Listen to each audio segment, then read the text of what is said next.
नमस्कार मित्रांनो, तुमचं स्वागत आहे माझ्या नवीन एका ब्लॉग मध्ये। हा ब्लॉग माझ्यासाठी खूप स्पेशल आहे कारण आम्ही घेतली आहे गाडी। सो कदाचित तुम्हाला ऑलरेडी रील तुम्ही कदाचित पाहिला असेल किंवा नसेल पाहिला तर मी डिस्क्रिप्शन मध्ये लिंक पाठवते। आणि आम्ही कोणती गाडी घेतली आहे तुम्हाला सांगायला आता हरकतच नाहीये कारण की तुम्ही ऑलरेडी रील पण पाहिला असेल किंवा नसेलही पाहिला। तर आम्ही घेतली आहे टाटा कर्व, आमची ड्रीम कार, आमच्या दोघांची। मीन्स ही माझ्या आयुष्यातली माझी पहिली कार आहे आणि ती आम्ही आमच्या हिमतीवर घेतली आहे, त्यामुळे खूप खूप अभिमान होतोय। म्हणजे खूप छान वाटतंय आणि प्रत्येक मिडल क्लास व्यक्तीचं स्वप्न असतं गाडी घर, त्यापैकी आम्ही आमचंही तेही स्वप्न आहे। सो त्यापैकी आम्ही एक आमचं स्वप्न पूर्ण केलेलं आहे ते म्हणजे गाडी। आणि गाडी आम्ही घेणार होतो अशी साधी सिंपलच, पण वाटलं नव्हतं आम्ही एवढी छान गाडी घेऊ। पण खूप भारी वाटते, म्हणजे तुम्हाला एक्सप्रेसही करू शकत नाही। फक्त ज्यांना कळेल, ज्यांनी स्वतःच्या हिमतीवर गाडी घेतलेली आहे आणि त्यांनाच माहितीये की किती भारी वाटतं गाडी घेतल्यावर। आणि त्यानंतर गाडी घेतल्यानंतर ती नेमकी घेतली माझ्या बर्थडेच्या टायमाला, कारण की माझ्या हस्बंडला माझ्या बर्थडेच्या दिवशीच घ्यायची होते। त्यासारखा चांगला मुहूर्त नाहीये असं त्यांचं म्हणणं होतं, म्हणून आम्ही त्या दिवशी गाडी घेतली। आणि त्या दिवशी गाडी घेतल्या, लिटरली माझ्या बर्थडेचे कॉलही येत होते, त्यामुळे आम्ही गाडी घेतली त्याचेही कॉल येत होते। पूर्ण डे फुल बिझी होता आणि त्यामुळे मला व्हिडिओही काढता नाही आला तिकडचा। पण थँक्यू, म्हणजे ह्यांचे मित्र आहेत किरण म्हणून, त्यांनी व्हिडिओ शूट केलं, म्हणजे रील साठी केलं, नॉट पूर्ण व्हिडिओ शूट। त्यांनी जे रील काढलंय किंवा शॉर्ट्स मी अपलोड केले ते खूपच भारी त्यांनी एडिटिंग केलंय आणि त्याबद्दल मी त्यांचे आभार मानते। खूप छान केलेलं आहे, मला खूप आवडलं ते, तुम्ही पाहू शकता, जर नसेल तर मी डिस्क्रिप्शन मध्ये टाकेन। सो त्यानंतर आम्ही गाडी घेऊन, मेन गोष्ट हे जास्त कोणालाच माहित नव्हतं, आम्ही हे 2 ते 3 दिवस अगोदर घरी सांगितलं की गाडी येणार आहे आणि आम्हाला सरप्राईज द्यायचं होतं त्यांना की आम्ही गाडी घेतलेली आहे म्हणून। त्यामुळे आम्ही कोणालाच सांगून दिलं नाही। आमचं चाललं होतं की साधी सिंपल गाडी घ्यायची किंवा काय असं तसं। म्हणजे मी तुम्हाला स्टोरी सांगते, सगळं बॅकग्राऊंड सांगते काय झालं, कशी आम्ही ही टाटा को घेतली, म्हणजे आमचं मन का चेंज झालं किंवा काय।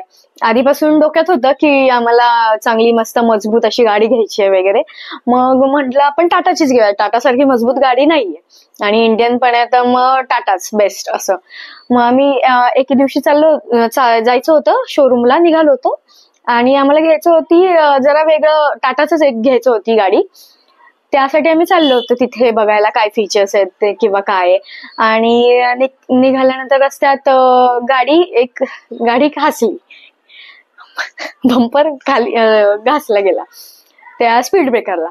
तर आम्ही दोघं एकमेकांकडे बघितलं, अरे यार असा इश्यू येणार असेल तर काय फायदा आहे ना।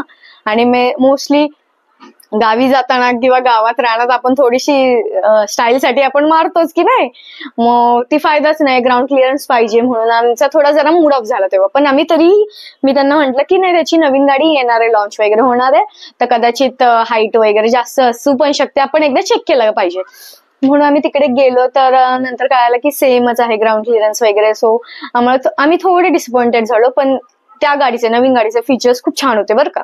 असं काही नाहीये की हे ते, म्हणजे मला तरी आवडले फीचर्स, पण तरी पण त्यांचं असं होतं की नाही आपण ही नको घ्यायला, जर काय करूया। मग म्हंटल आपण दुसरे ऑप्शन्स बघूया। आणि तेवढ्यात काय आम्ही निघणार त्याच्याच दरम्यान डिस्प्लेवरनं एक गाडी, म्हणजे डिस्प्लेला एक गाडी लावायचं चाललं होतं आणि ती गाडी दिसली टाटा कर्व, आणि आम्हाला ती खूप आवडली। म्हणजे आम्ही पाहिली होती पण एवढं नव्हतं की ही टाटा कर्व आहे किंवा काय असं तसं, असंच एखाद्या व्हिडिओ मध्ये आपण पाहतो ना तसं आम्ही पाहिली होती। आणि आपण बघून इग्नोर करतो कारण की आपल्याला वाटतं ती खूपच महाग असेल, ती आपण ते बजेट खूपच लांब होईल म्हणून आपण त्या गाडीकडे बघतच नाही, असं आम्ही इग्नोर केलं होतं। आणि मग त्यांना आम्ही प्राइस आधी म्हटलं आपल्याला हीच घ्यायची, म्हटलं ही किती महाग जाईल, आपलं बजेट नाहीये तेवढं। तर ते म्हणले हा ते तर आहेच, पण बघू तरी काय प्राइस आहे काय नाही। तर मग प्राइस पण रिझनेबल रेट मध्ये वाटली आम्हाला। म्हणजे तुम्हाला सांगू का, तुम्ही थोडस क्रेटालाही कम्पॅरिझन करू शकता, पण त्याच्या आतमध्ये, म्हणजे ही गाडी तेवढ्यापर्यंत आहे, म्हणजे तुम्ही घेऊ शकता। म्हणजे तुम्हाला 12 ते 15 मध्ये घ्यायची असेल तर डेफिनेटली ही गाडी तुम्हाला मिळून जाईल। तर ती प्राइस ऐकून आम्ही हे झालो, अरे वा चांगली आहे, म्हणजे रिझनेबल आहे. कारण की आम्ही ह्या गाडीचं जे मॉडेल घेणार होतो त्या कम्पेअर मध्ये बघितली तर अरे होऊ शकतं थोडस, असं त्यांच्या मनात आलं की एक जवळजवळ 2-1 लाखाचा डिफरन्स होता, असं नाहीये नव्हता. तर माझं असं झालं की अरे बापरे, म्हणजे डिफरन्स आहे, आपण कसं काय एवढ्याच घ्यायचं. कारण की तर मग त्यांचं म्हणणं आलं नाही आपण हीच घ्यायची. तर मला वाटलं मनातल्या मनात की हे गंडवतात सेल्समन्सला की हा घ्यायची, घेऊ घेऊ आणि आपण जायचं बाहेर, अशा टाईप मध्ये मला वाटलं. पण ते आम्ही शोरूम मधनं बाहेर आलो, त्यांचं चालूच आपल्याला हीच घ्यायची. म्हटलं सिरियसली आपलं होईल सगळं ऍडजस्टमेंट? बोलतात नाही सगळं काय होईल, आपण तीच गाडी घ्यायची. तर मी म्हंटल ठीक आहे, मला वाटलं एक दिवस जाईल बरोबर, आपलं नॉर्मल दुसऱ्या गाड्या बघता येईल, जरा शांत होती. नाही, दुसऱ्या दिवशी मग मला म्हणतात रेडी हो, आपल्याला एका ठिकाणी जायचं, दुसऱ्या शोरूमला बघून यायची आहे ती गाडी. म्हंटल बापरे सिरियसली आपल्याला घ्यायची आहे? तर ते म्हणे की हो आपल्याला सिरियसली गाडी ती घ्यायची आहे. सो मला तर गाडी आवडली होती, पण मला थोडस टेन्शन की अरे ती गाडी किती, म्हणजे जरा आहे बजेट हलेल आमचं सगळं तसं तसं, तर कसं होईल. तर ते म्हणत काय नाही, सगळं नीट होईल आपलं, आपण हीच गाडी घ्यायची. म्हटलं ठीक आहे. मग आम्ही दुसऱ्या शोरूमला कंपॅरिझन केलं, बाकीच्या शोरूमकडे जाऊन कशी काय आणि कोणती आहे. आणि मेन गोष्ट तुम्हाला की आम्ही लिटरली त्याची टेस्ट घेतलेली नव्हती. आम्ही ड्रायव्हिंग आपलं म्हणतात ना की आधी टेस्ट केल्यानंतरच आपण कोणती गोष्ट घेतो. आम्ही लिटरली त्याचे एक्सपिरियन्स किंवा ह्या गोष्टी युट्यूबला चाळून त्यांच्याकडे, म्हणजे एवढ्या शोरूमला जाऊन आम्ही चौकशी केली. ती गाडी बेस्ट वाटली, सगळेच म्हणजे चांगले म्हणायला लागले, ज्यांनी वापरले त्यांचे रिव्ह्यू पाहिले आम्ही. मग म्हंटल की चला आता आपण हीच घेऊया. मग काय आम्ही बुकिंगला गेलो, बुक केली गाडी आणि एक 1 मंथचं वेटिंग होतं. तर मग त्यांना माझ्या बर्थडेच्याच दिवशी पाहिजे म्हणून त्यांना सांगितलं की मला 3 तारखेलाच गाडी पाहिजे, मला त्याच्या आधी कधीच नको. त्यामुळे मग ठरलं की माझ्या बर्थडेच्या दिवशी घ्यायची. आणि तो दिवस लक्षात राहील, माझा बर्थडे पण आहे आणि आपली फर्स्ट गाडी आपण ह्याच दिवशी घेतलेली आहे, त्यामुळे तुझ्याच बर्थडेला घ्यायची, बाकी काय नाही. मग आम्ही घरी पण सांगितलं नव्हतं, कोणाला सांगितलं नव्हतं की आम्ही गाडी घेतोय किंवा काय. आम्ही काही दिवसा अगोदर, मग एक 5 ते 10 दिवस अगोदर, नाही 5 ते 10 पण नाही, एक 4-5 दिवस अगोदरच, 5 पण नाही, आम्ही सगळ्यांना सांगायला, म्हणजे जवळच्यांना सांगायला लागलो की गाडी घेतली आहे. सो गाडी घेतली आहे आपण, कोणती. तर त्यांना सांगितलं तुम्हाला लक्षात येईल, तुम्ही बघा फक्त. सस्पेन्स असा जवळच्या माणसांसाठी. मग त्यांनी म्हटले अरे सांगा, म्हणजे तसं ह्यांच्या भावाने गेस बरोबर केलं, लगेच गेस केलं. तर ते पण खुश झाले, अरे वा गाडी छान घेतली असं तसं. आणि मग ते त्या दिवशी आले, मग गाडीच्या डिलिव्हरी दिवशी सगळे आले आणि खूप म्हणजे खूप भारी वाटलं त्या दिवशी डिलिव्हरी, म्हणजे सांगू नाही शकत. म्हणजे ज्यांनी घेतली, स्वतःने गाडी घेतल्याचं काय वाटतं ना फिलिंग, हे त्यांनाच कळेल. त्यानंतर मग आम्ही गावी जायचं होतं आम्हाला नेक्स्ट डेला. गावी जाऊन आपली गाडीची पूजा वगैरे करणं, सगळं हे गोष्टी करायच्या होत्या. सो आम्ही गावी मोरगावची इथे आम्ही जवळ आलो, मोरगावची इथे थांबलो होतो चहा प्यायला. गाडी जशी साईडला ठेवली ना पार्किंग मध्ये, सगळी लोक बघत होती. इतकं भारी वाटत होतं ना. म्हणजे आम्ही गाडीतनं उतरलो, तिथे 3-4 जण म्हणतात लका कोणती गाडी घेतली, 1 नंबर गाडी घेतलीये, कळतंय असं. म्हणजे इतकं भारी वाटलं ना.